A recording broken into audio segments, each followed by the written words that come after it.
अन्नदाता, पग पग पर है संग तुम्हारे अन्नदाता। लहू किसानों का बन के पसीना सींचता है धरती का सीना। मेहनत का तेरी हक दिलवाने, नई तकनीक नई खोज बताने।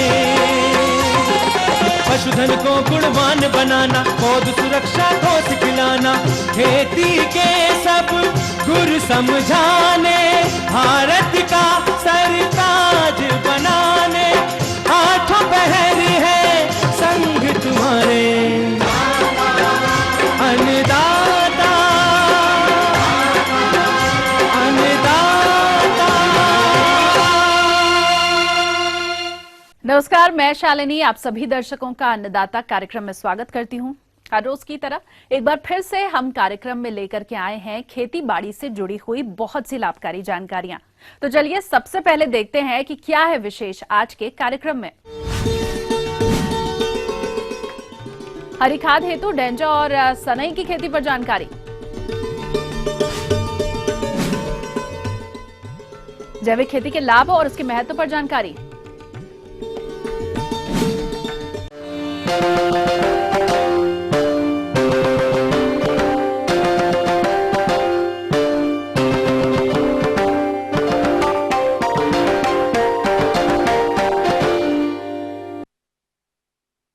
आज के आधुनिक युग में किसान अधिक उत्पादन की चाह में अंधाधुंध रासायनिक उर्वरकों और कीटनाशकों का प्रयोग कर रहे हैं, जिससे मिट्टी की उर्वरा शक्ति तो कम हो रही है, साथ ही इसका मानव स्वास्थ्य और वातावरण पर भी विपरीत असर देखने को मिल रहा है। लेकिन अगर अपनी फसलों में किसान भाई जैविक खाद का प्रयोग करें तो इनसे अच्छा उत्पादन तो मिलेगा ही, साथ ही पर्यावरण और मिट्टी की उर्वरा शक्ति भी बढ़ेगी।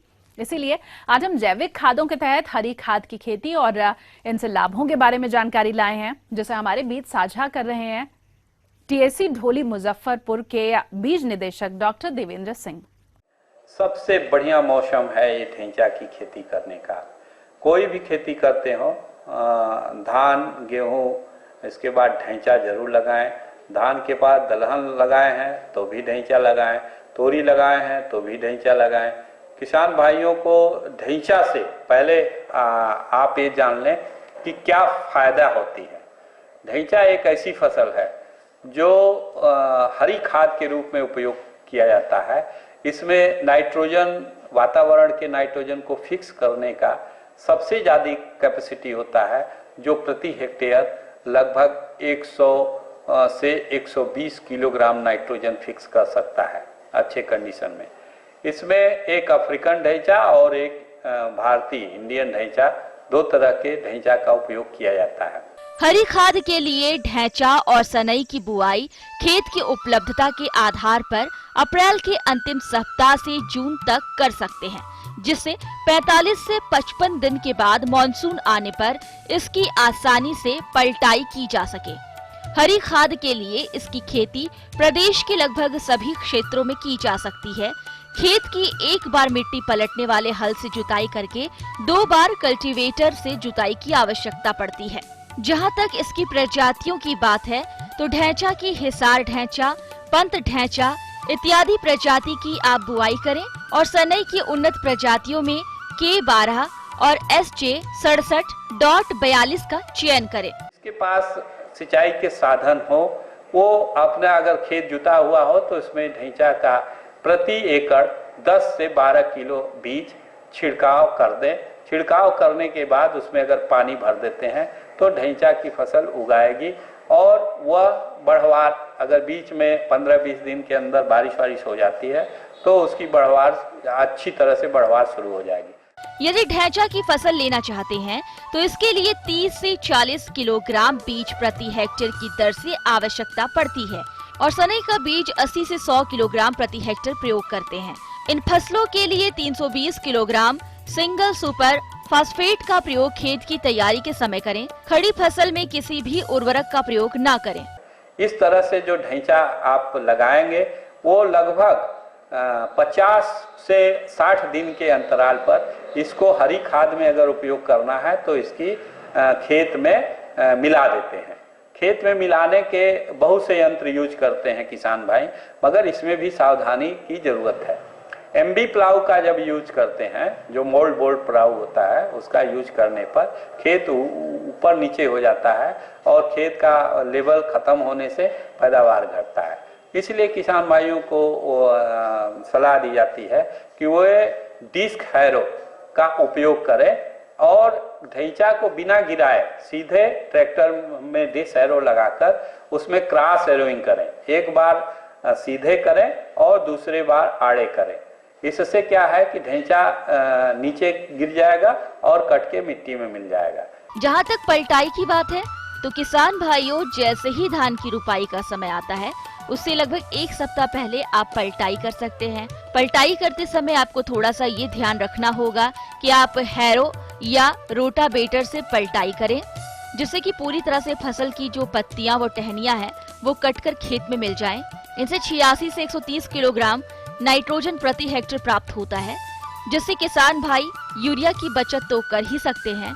इसके साथ ही फसल के हरे भाग से 200 से 250 क्विंटल प्रति हेक्टेयर जीवांश पदार्थ भी प्राप्त होता है। जमीन में ढैंचा गिराकर पानी भर दें और उसमें थोड़ा सा यूरिया प्रति हेक्टेयर 30 किलोग्राम यूरिया का छिड़काव जरूर कर दें, जिससे कि वो 10 से 15 दिन में वो ढैंचा डिकम्पोज सड़कर मिट्टी में अच्छी तरह से मिल जाता है और उसके बाद उसमें कोई भी फसल किसान भाई ले सकते हैं।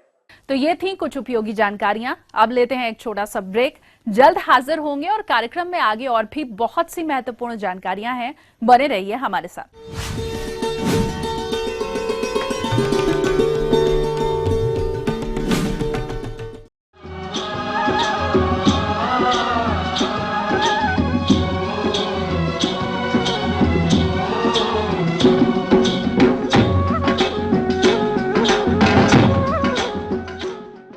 ब्रेक के बाद एक बार फिर से आप सभी दर्शकों का अन्नदाता कार्यक्रम में स्वागत है और बढ़ते हैं अगली प्रस्तुति की ओर।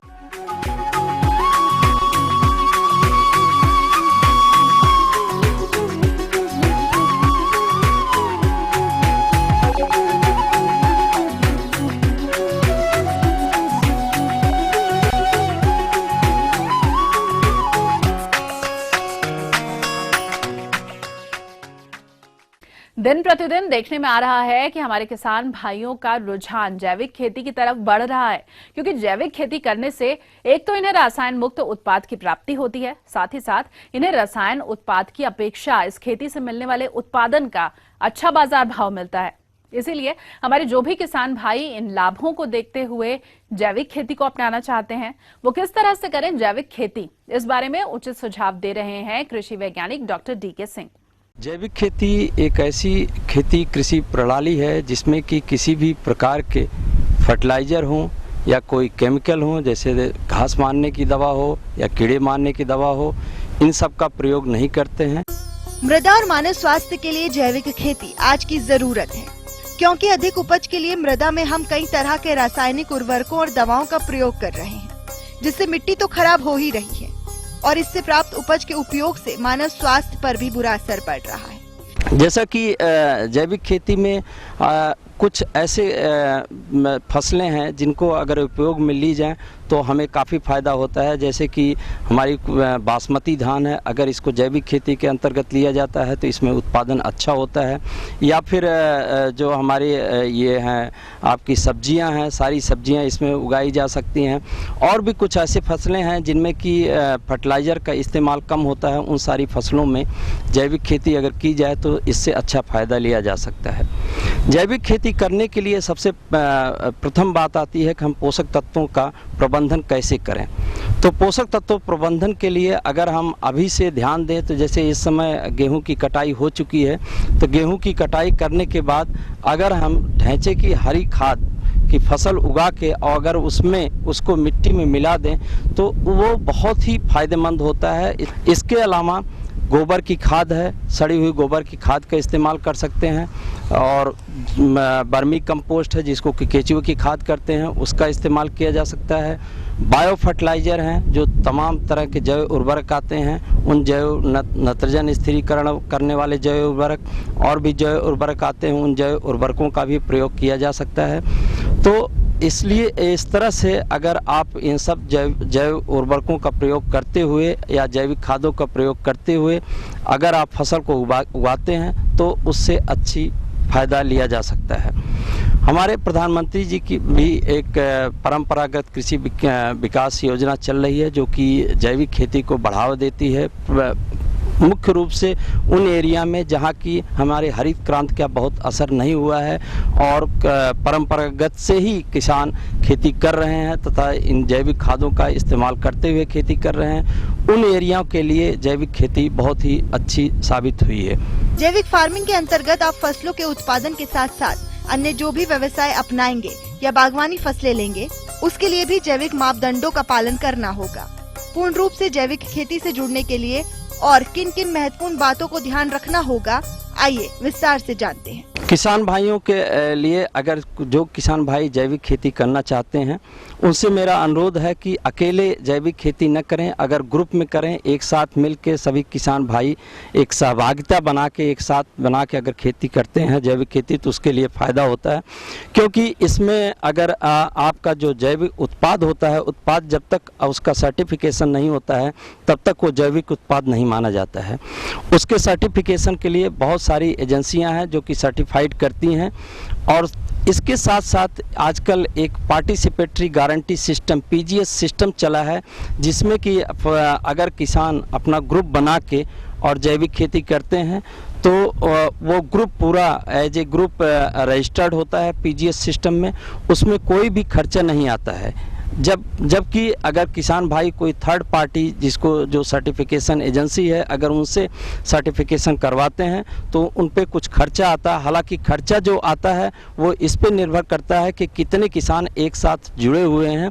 अगर एरिया ज़्यादा है तो खर्चा बहुत कम आता है, 500 से लेकर 700 रुपये प्रति हेक्टेयर तक आता है। अगर एरिया बहुत कम है तो खर्चा इसमें ज़्यादा आता है। तो हमारा किसान भाइयों से यही अनुरोध है कि जो किसान भाई लोग खेती करना चाहते हैं वो एक ग्रुप में करें, एक समूह बना के खेती करें और समूह बना के खेती करने से उसमें जो सर्टिफिकेशन होगा उसका सर्टिफिकेशन का चार्जेस कम आएगा, उसका पैसा कम आएगा और साथ साथ उनका उत्पाद एक साथ बहुत सारा उत्पाद इकट्ठा होगा और उत्पाद बाजार में बेचने के लिए उनको थोड़ी आसानी होगी। ये सर्टिफिकेशन के लिए दो तरह की एजेंसियां हैं। एक तो ये है कि थर्ड पार्टी सर्टिफिकेशन एजेंसी हैं जिसमें कि 24 एजेंसियां कुल काम कर रही हैं और दूसरा ये है कि जो पीजीएस सिस्टम है, पीजीएस सिस्टम से अगर आप रजिस्ट्रेशन करवाते हैं और उससे आप सर्टिफिकेशन कराते हैं, वो पीजीएस सिस्टम केवल घरेलू बाजार में अपने देश में ही बेचने के लिए सर्टिफाइड होता है, उसको वो एक्सपोर्ट नहीं कर सकते, विदेशों में नहीं बेच सकते। जबकि जो थर्ड पार्टी सर्टिफिकेशन जो दूसरी और सर्टिफिकेशन एजेंसीज हैं अगर उनसे सर्टिफिकेशन कराया जाता है तो उनका उत्पाद अपने देश के अलावा बाहरी देशों में भी एक्सपोर्ट किया जा सकता है, भेजा जा सकता है। और एक समूह बनाकर अगर जैविक खेती अपनाते हैं तो उससे उनको बहुत ज़्यादा फायदा होगा। आगे और भी यहाँ कुछ रोचक जानकारियां, पर यहाँ पर रुकेंगे एक और ब्रेक के लिए, जल्द हाजिर होंगे।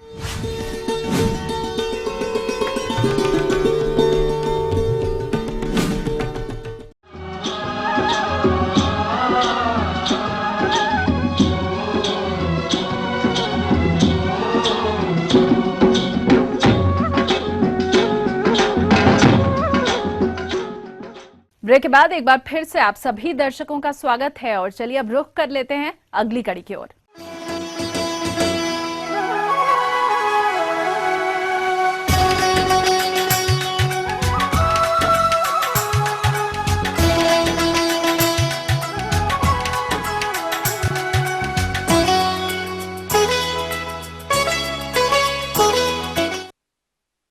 देश या प्रदेश तभी पूर्ण रूप से विकसित हो सकता है जब वहां का किसान समृद्ध हो और ये संभव तभी होगा जब किसान परंपरागत खेती के साथ साथ आधुनिक तरीके से खेती करेंगे।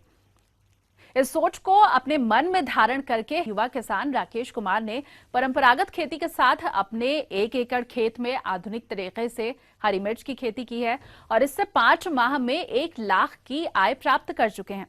चलिए आपको मिलवाते हैं युवा किसान राकेश कुमार से ताकि आप भी प्रेरित होकर अपने खेत में आधुनिक खेती करके ज्यादा लाभ कमा सकें। सबसे बड़ी बात अगर मैं बात करूं कि क्योंकि आप जो वेजिटेबल है कुछ भी लगाएं वो पैसे के लिए लगाते हैं, और आज के दिन सबसे बढ़िया जो रेट है 25 से 30 रुपए के करीब है जी, वो मिर्ची का ही रेट मिल रहा है। मैं पिछले 2 साल से जो है ना जी मिर्च लगा रहा हूं, तो मैं तो किसान भाइयों को यही बोलूंगा जी कि मिर्चें हैं और है अपना लगाएं जी, वेजिटेबल में ज्यादा जाए, क्योंकि आप देखते हैं जी नरमा है, कपास है, बाजरा है, गेहूं है, इसमें आजकल स्प्रे दवाइयाँ फर्टिलाइजर्स इतना ज्यादा हो गया जी, और आमदन बहुत ही ज्यादा कम होगी जी। और जो है अपने किसान भाई वगैरह है और है कोई सुसाइड कर रहा है और कर रहा है, तो मैं उन्हीं को यही मोटिवेशन दूंगा जी कि आप वेजिटेबल्स में जाइए। जनवरी के अंदर इसकी जी प्लांटेशन पौध लगा दी थी जी, और मेरे पास 1 एकड़ में राशि वैरायटी है जी, दूसरी मेरे पास BNR वो है जी, आधे एकड़ में मेरे पास क्रांति भी है जी। सबसे जो अच्छी मेरी वैरायटी है वो राशि की चल रही है जी, इसमें बढ़वार अच्छी है जी। सबसे बड़ी बात है जो मिर्च है वो गुच्छों में लगती है और बहुत ही बढ़िया है, लगभग 40 से 45 दिन में मेरी पौध तैयार हो गई थी। लगाने से पहले जी मैंने इसमें सड़ी हुई गोबर की खाद डलवाई, लगभग 6-7 ट्राली मैंने गोबर की खाद डलवाई। उसके बाद जिंक और DAP का जो है मैंने कट्टा इसमें 1-1 कट्टा डाला जी, जिससे क्या है कि पौधे को एकदम से ऊर्जा मिलती है और पौधा एकदम से ग्रोथ कर जाता है जी, और बीमारियां बहुत कम लगती है जी इससे। तो मैंने शुरू में ही प्लांटेशन कर दी थी, और जैसे ही हमने इसको प्लांटेशन किया उससे पहले मैंने ये जो है घास जलने वाली जो है दवाई भी डाल दी थी, स्प्रे कर दिया था, जिससे घास है वो भी कम आती है। और उसके बाद जो है मैंने इसको प्लांटेशन कर दिया था। पौधे की दूरी मेरी 1 से 1.5 फीट के करीब है जी, 2 फीट के करीब मेरा बेड है जी, और मैंने ये भी ड्रिप इरिगेशन के साथ ही इसको मैंने सिंचाई। इन्होंने अपनी मिर्च की फसल से अच्छा उत्पादन लेने के लिए 17-0-0-4-4-2.5 किलो प्रति 2 दिन के अंतराल पर 15 किलो की मात्रा कुल 6 बार में दी। उसके साथ ही 18-18-18 3 किलो प्रति दिन के अंतराल पर 12 किलो मात्रा दी। इसके अलावा कैल्शियम नाइट्रेट 2 किलो की मात्रा प्रत्येक 3 दिन के अंतराल पर दी। उसके साथ मैग्नीशियम सल्फेट 3 किलो 3 दिन के अंतर पर दिया। जब उनके फसल में मिर्च आना शुरू हुआ उस समय 0-0-0-0-5 की 2 किलो मात्रा प्रति 3 दिन के अंतराल पर दे रहे हैं। 18-18-18 4 ग्राम प्रति 15 लीटर पानी में मिलाकर छिड़काव किया, जिससे कि मिर्च की गुणवत्ता में वृद्धि होती है। इसमें जो है जी मैंने स्प्रे जो किया है वो नीम ऑयल का और COC जो कॉपर जो आप बोलते हैं जी, उसके साथ मैंने इसमें फंगीसाइड डाला है, बायोस्टीन और कार्बनडाइजम जो है जी मैंने स्प्रे किया है। और सबसे बड़ी बात क्या है जी कि मिर्च जो है ये बहुत अच्छी लग रही है और बहुत बढ़िया लग रही है। अभी मिर्च की फसल की तुड़ान शुरू हो गई है। इनको अभी तक 2 टन उत्पादन मिला, जिसका बाजार मूल्य 30 रुपए प्रति किलो के हिसाब से इन्हें कुल 60,000 रुपए प्राप्त हुए। अब तक की कुल लागत 18,000 रुपए लगी, जिसको कुल आय से घटाने पर 42,000 रुपए का शुद्ध लाभ हुआ है। और इसके हिसाब से अगर मैं बात करूं इनकम की, तो मेरा 1 किला लगभग 2 से 2.5 लाख के करीब चला जाना चाहिए। तो मैं किसान भाइयों को बोलूंगा कि आप टैंक के ऊपर जाइए, ताकि अपन जो है पानी जो है टपका सिंचाई से अपन जो है इसको पूरा कर सकते हैं जी, क्योंकि इतना ज्यादा अत्यधिक पानी नहीं हो पाता जी, तो आपका टपका सिंचाई से आप इसको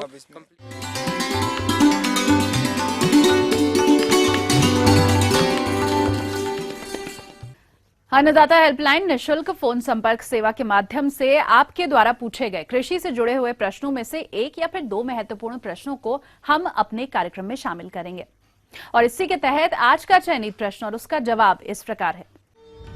अन्नदाता निशुल्क फोन संपर्क सेवा के माध्यम से पूछे गए प्रश्नों में से कार्यक्रम में आज जो प्रश्न हमने शामिल किया है उसे पूछा है जिला पूर्णिया से शंकर लाल मिश्रा जी। आप मिट्टी जांच हेतु नमूना कैसे लें, इस विषय पर जानकारी चाहते हैं। तो शंकर लाल मिश्रा जी, आपकी जानकारी के लिए देखिए कार्यक्रम का यह अंश। आज अभी जो टाइम चल रहा है मिट्टी परीक्षण के लिए बहुत ही उपयुक्त टाइम है, और मिट्टी परीक्षण बहुत ही अहम है अपने खेती बाड़ी के परिप्रेक्ष्य में। और सरकार भी, भारत सरकार हो चाहे राज्य शासन, मिट्टी परीक्षण को लेकर के काफ़ी संजीदा है। अब बात करेंगे कि मिट्टी के नमूने कैसे लिए जाएं, इस पर मैं बात करना चाहूँगा। तो जैसे आप 1 बीघा या 2 बीघा या 1 हेक्टेयर का नमूना आपको लेना है, तो 8 से 10 जगह आड़े तिरछे आप निशान बना लें, और निशान बनाने के पश्चात आप एक खुरपी लें, तगाड़ी लें, एक फावड़ा लें। तो 6 से 9 इंच गहरा गड्ढा आपको खोदना है, और गड्ढा खोदने के उपरांत जो ऊपर की मिट्टी साफ करके जो आपके पास जो खुरपी है उससे ऊपर से लेकर नीचे 6 से 9 इंच अंग्रेजी का V आकार का जो आपने गड्ढा बनाया है उसको पूरा परत दोनों तरफ से लेना है। और एक गड्ढे से तकरीबन आधा किलो मिट्टी आपको एकत्रित करनी है। जैसे 8 जगह से आपने किया है तो तकरीबन 4 किलो मिट्टी आपकी इकट्ठी हो गई। फिर उस मिट्टी को आप अच्छे से मिक्सअप करके उसको फैला दें और उस मिट्टी का 4 भाग कर दें। आमने सामने के भाग को फेंक करके 2 भाग को आपस में मिला दीजिए, फिर उसको मिला करके उसको फैला दें और फिर 4 भाग करें। ये प्रक्रिया जब तक आपको अपनानी है तब तक आधा किलो मिट्टी न बच जाए। इस मिट्टी को जो आधा किलो आपने एकत्रित किया मिट्टी साफ सुथरे थैली में लेकर के फिर उसके बाद एक कागज़ के टुकड़ा लेकर के उसको पूरा ब्यौरा लिखना है आपको, नाम, पता, खसरा नंबर और आधार कार्ड नंबर। आजकल चूँकि शासन के द्वारा मृदा स्वास्थ्य कार्ड योजना जो संचालित किया है उसमें सारा जानकारी आपका लैंगिट्यूड, लैटीट्यूड, अक्षांश, देशांत का भी जानकारी ये विभाग के माध्यम से भरवाया जाएगा। लेकिन आप एक किसान बतौर ये सारी जानकारी जो भी आप दे सकते हो उससे पर्ची में लिख करके फिर आपने पिछली फसल कौन सी लगाई थी और आगे आपकी क्या योजना है उस फसल के बारे में, आपका खेत है सिंचित है असिंचित, इसका भी आपको उल्लेख करना है। और जो आपने जिस तारीख को नमूना आपने लिया है उस तारीख का वो डेट डालना है। फिर उस पर्ची को उसे थैली में डाल करके आप कृषि विभाग के माध्यम से आप प्रयोगशाला में भिजवा सकते हैं।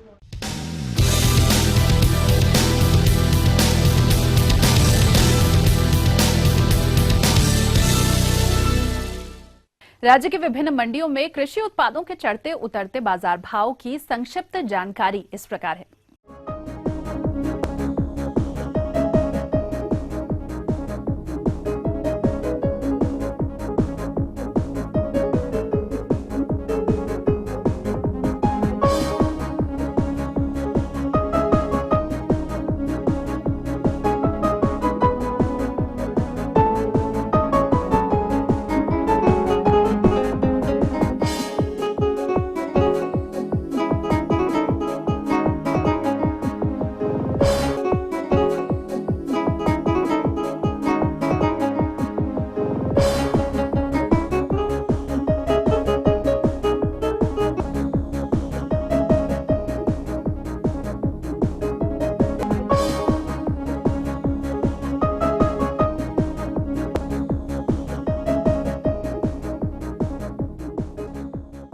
और अब आइए देखते हैं कल दिखाए जाने वाले कार्यक्रम की मुख्य झलकियां।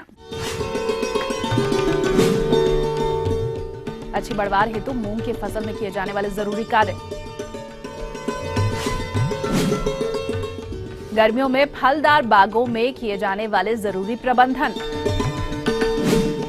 हम ये उम्मीद करते हैं कि आज का कार्यक्रम आप सभी दर्शकों के लिए उपयोगी रहा होगा। किसान भाइयों, अन्नदाता आपकी सेवा के लिए संकल्परत है। कृषि संबंधित समस्या और सुझावों के लिए आप हमें इस पते पर संपर्क कर सकते हैं। प्रोड्यूसर अन्नदाता, ETV Bihar Jharkhand, Ramoji film city Hyderabad 501512। साथ ही आप हमें ईमेल भी कर सकते हैं। हमारा ईमेल आईडी है annadatabihar@etv.co.in। इसके अतिरिक्त आप हमें निःशुल्क हेल्पलाइन नंबर 180010084599 पर सोमवार से शनिवार सुबह 10 से शाम 4 बजे के बीच कभी भी संपर्क कर सकते हैं। तो फिलहाल अन्नदाता की पूरी टीम को इजाजत दीजिए। कल फिर से इसी समय आपसे मुलाकात होगी कृषि संबंधित कुछ और महत्वपूर्ण जानकारियों के साथ। नमस्कार।